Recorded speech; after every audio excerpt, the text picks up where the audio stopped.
թե ընտրական գործընթացների այդ նախնական փուլը, թե նախընտրական, թե ընտրական, եւ թե հետագայում պարլամենտի պատկերի վրա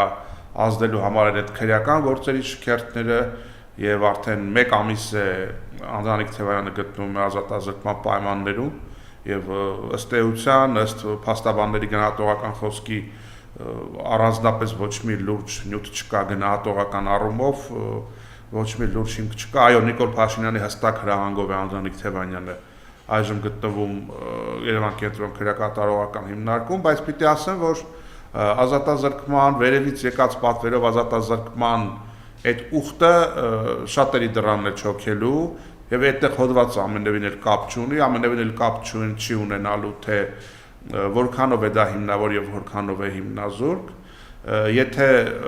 մերօրյա ֆյուրերը զգալով, որ հանրության գերակշիռ մասի վստահության քվեն ինքը կորցրել է, ընկնում է հիստերիայի նոպաների մեջ, որպես սեփական վախերի հաղթահարման միջոց, սովորաբար այդ դեպքում բռնատիրական հակում ունեցող ղեկավարները գնում են ռեպրեսիվ մեքենայի ել ավելի ուժգին գործողությունների։